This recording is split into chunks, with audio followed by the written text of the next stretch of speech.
I'm thinking of leaving my village to go into a forest to perform tapas, severe spiritual austerities. I have decided to go with the permission of Sri Bhagavan.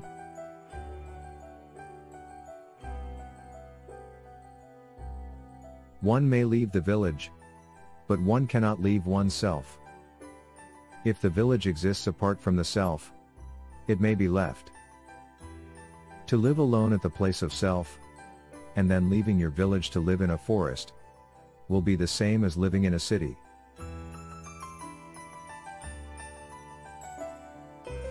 The one who thinks that he is a sannyasin, one who renounces the world, is not a sannyasin. The householder who does not think that he is a householder is a sannyasin. The one who does not think that he is the one who is doing all his actions is superior to the one who thinks that he has renounced everything. The scriptures say that attention should be placed at the center between the eyebrows. Is this correct?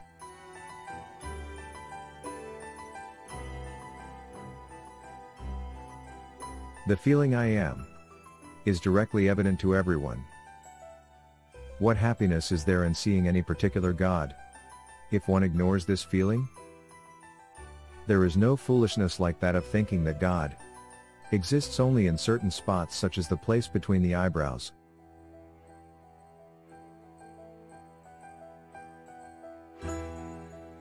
Fixing the attention on these spots is just a violent form of spiritual discipline, whose aim is to concentrate the mind in order to prevent it from running everywhere. Inquiring "Who am I?" is a much easier method of controlling the mind.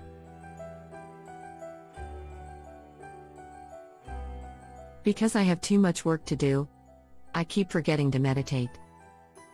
If I frequently forget like this, when am I going to make any progress?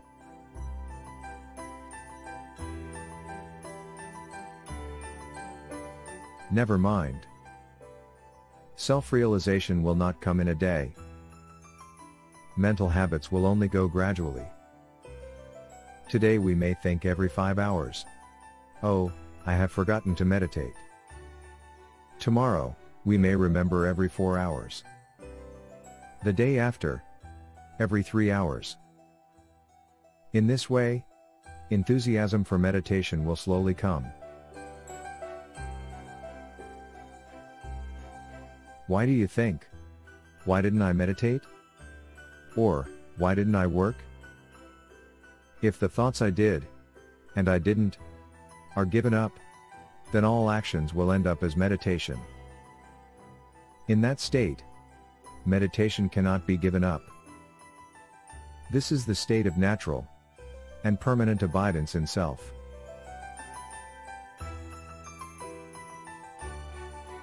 Can we attain self-realization through your grace? And teach it to the people of the world?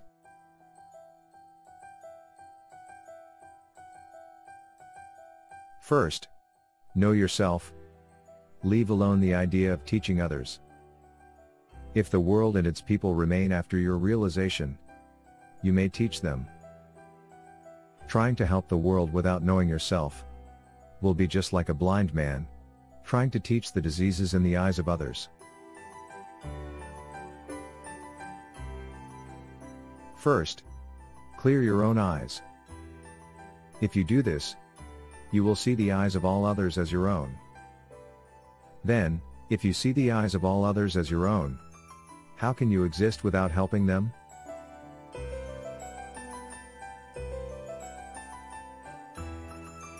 It is said that one can attain the self by means of Patanjali's yoga.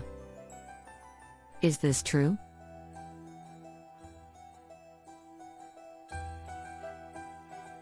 Yoga means the union of two existing things. Would you agree that there are two I?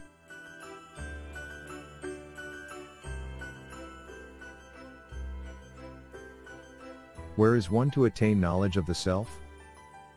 Since we, ourselves, are already the self, suffering arises only when we think, "I am the body," or "there is a self," which I have to attain. The self is not something that is a long way away. We need not search for it by traveling on planes or trains. To do this will be like a man who is immersed in water crying out, "I am thirsty. I am thirsty." If we want to attain the self, while already being the self, how is it possible?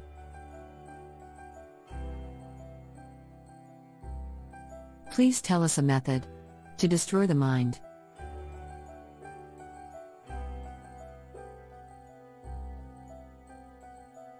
Find out who has the mind. If the mind is still there, after you succeed, you may then look for a method to destroy it. I have a mind.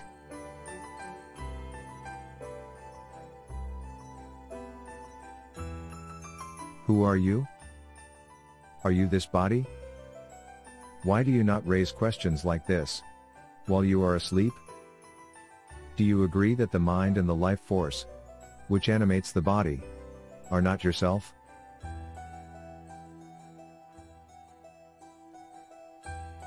You are the self. If there is anything separate from you, you can think about doing good or bad things to it. But if you, yourself, are the only thing that exists, how can there be any likes and dislikes? Desirelessness is absolute bliss.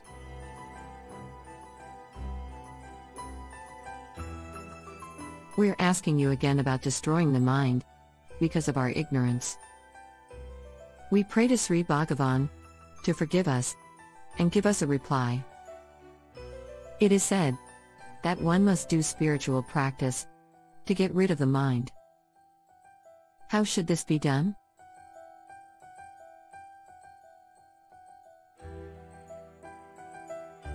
Inquiring with the mind, whose is the mind that ought to be destroyed, is the spiritual practice to get rid of the mind. Who am I? I do not know.